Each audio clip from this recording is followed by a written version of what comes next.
Assalamualaikum warahmatullahi wabarakatuh. Perkenalkan, nama saya Dini Ramadhani dengan nomor NPM 231531 Baik, sebelumnya saya ingin mengucapkan terima kasih kepada Bapak Dr. Khairul Kholik, SE, SHMA yang telah memberikan tugas ini kepada saya. Selanjutnya saya akan menjelaskan penerapan Human Capital Management dalam dunia pendidikan. Pendahuluan, latar belakang. Di era globalisasi, pengaruh Human Capital Management sebagai intangible aset telah memainkan peran yang sangat penting. Bahkan sumber daya manusia sesuai dengan paradigma baru. Praktek manajemen perusahaan saat ini tidak lagi hanya sebagai faktor produksi, melainkan sudah dianggap sebagai aset yang sangat berharga bagi kelangsungan perusahaan. Dinas Pendidikan sebagai barometer pendidikan pada suatu wilayah berperan penting menghasilkan output pendidikan sehingga dituntut untuk terus meningkatkan sumber daya insani yang harus mampu merespon perkembangan dunia saat ini. Berdasarkan hal tersebut, penulis tertarik untuk menganalisis tentang penerapan Human Capital Management atau HCM dalam dunia pendidikan, dalam hal ini pada Dinas Pendidikan. Tinjauan pustaka. Human Capital Management menurut Scarworth 2005, Human Capital diartikan sebagai nilai ekonomi dari SDM yang terkait dengan kemampuan, pengetahuan, ide-ide, inovasi, energi, dan komitmennya. Human Capital merupakan kombinasi dari pengetahuan, keterampilan, inovasi, dan kemampuan seseorang untuk menjalankan tugasnya, sehingga dapat menciptakan suatu nilai untuk mencapai tujuan. 1998 dalam Suwarjono dan Kadir 2003 mengatakan bahwa Human Capital merupakan lifeblood dalam modal intelektual, sumber innovation dan improvement, tetapi komponen ini sulit untuk diukur. Manusia tidak lagi dipandang sebagai salah satu faktor biaya, akan tetapi sumber daya manusia telah dipandang sebagai investasi jangka panjang atau aset yang akan memberikan nilai tambahan bagi organisasi. Perusahaan investasi tersebut, keberhasilan Human Capital dapat diukur. Yang pertama, sampai sejauh ini mana hubungan antara target organisasi yang terdiri dari strategi finansial, customer, dan lain-lainnya terhadap sumber daya manusia. Yang kedua, sampai sejauh ini pelayanan terhadap peningkatan kualitas, innovation, dan produktivitas. Yang ketiga, bagaimana perencanaan organisasi serta perhatian manajemen terhadap pengembangan sumber daya manusia. Menurut Brown dan Armstrong 2008 mengatakan pentingnya sebuah pengukuran Human Capital adalah untuk menciptakan nilai tambahan berkelanjutan. Nah, gambar di atas menjelaskan proses Human Capital Management yang menekankan pada pengukuran.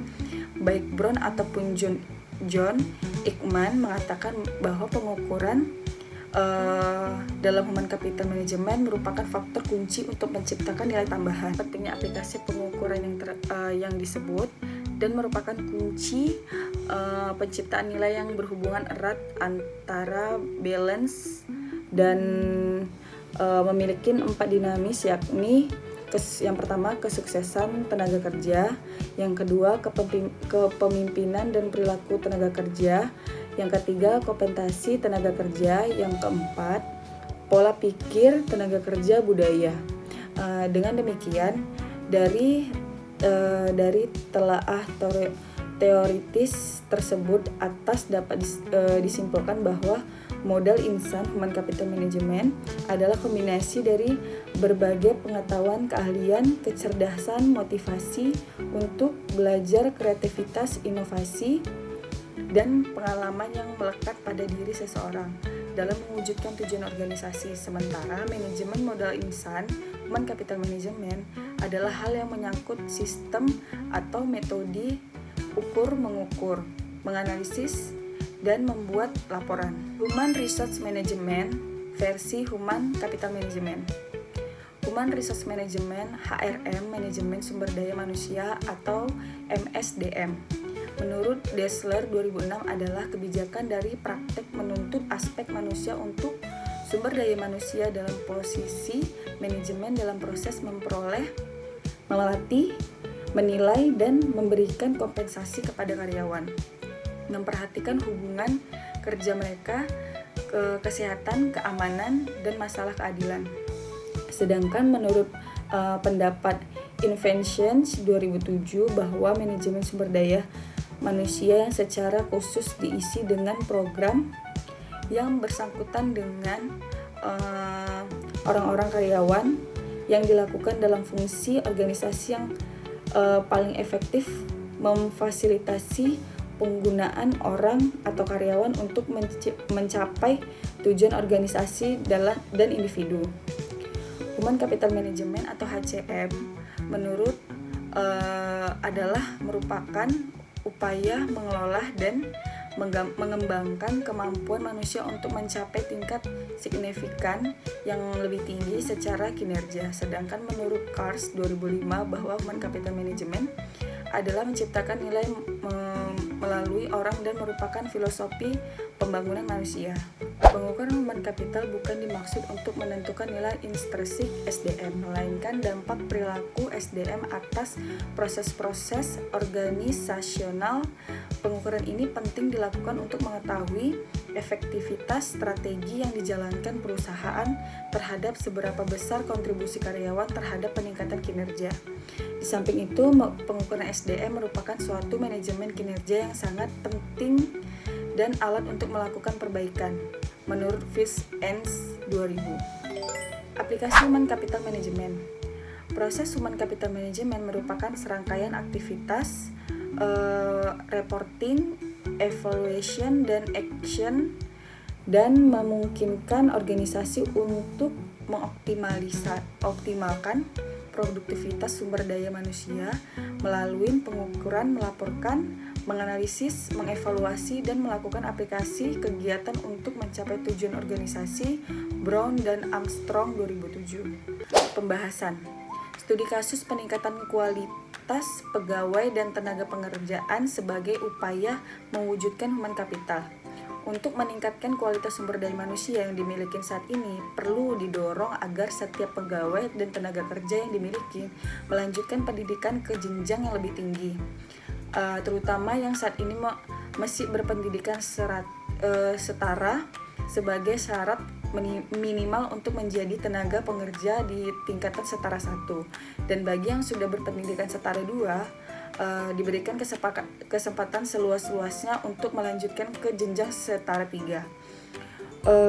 Upaya yang dilakukan ini akan sangat bermanfaat dalam pengembangan sumber daya manusia, dalam upaya menjadikan sumber daya tersebut sebagai modal insani, human capital, atau sebagai aset yang berharga bagi lembaga-lembaga. Perlu diwajibkan untuk melaksanakan kegiatan penelitian baik jenjang pendidikan SD, SMP, SMA, SMK maupun ke perguruan tinggi dengan lebih banyak menyediakan menganggarkan dalam anggaran belajar dinas pendidikan dan untuk membiayai penelitian yang dilakukan tenaga kerja. Tentunya melalui seleksi setiap proposal usul penelitian tersebut. Selain itu juga diberikan banyak kesempatan untuk mengikuti berbagai workshop atau pelatihan yang berkaitan dengan pengembangan kemampuan untuk melakukan penelitian tersebut agar mampu bersaing secara eksternal. Upaya ini akan bermanfaat untuk menjadikan kualitas sumber daya manusia yang dimiliki terus meningkat dan terwujud mencapai konsep model insani yang diinginkan. Kesimpulan dan saran. Kualitas sumber daya manusia yang ada dan dimiliki oleh Dinas Pendidikan saat ini relatif dan sudah lebih baik, walaupun masih perlu terus untuk ditingkatkan. Walaupun jika dihitung rasio kebutuhan tenaga pendidikan maupun pegawai yang dibutuhkan baik untuk S1, S2 maupun S3 masih kurang. Yang kedua, tenaga pengerjaan di lingkungan dinas pendidikan belum dianggap sebagai aset atau human capital. Dalam hal ini masih dianggap sebagai beban atau biaya hingga untuk melakukan penambahan dan pengembangan kualitasnya masih belum dapat prioritas umum. Yang ketiga, saran dan prasarana yang dimiliki oleh Dinas Pendidikan sampai saat ini hampir memenuhi ketentuan yang dipersyaratkan aturan yang berlaku. Sarannya, yang pertama, pemerintah perlu memberikan jaminan kesejahteraan kepada guru atau tenaga pengerja yang berstatus honorer. Yang kedua, perlu adanya pemerataan kualitas pendidikan di daerah-daerah yang jauh dari kota sehingga mampu meningkatkan kualitas sumber daya manusia dan kemajuan terhadap pendidikan. Terima kasih.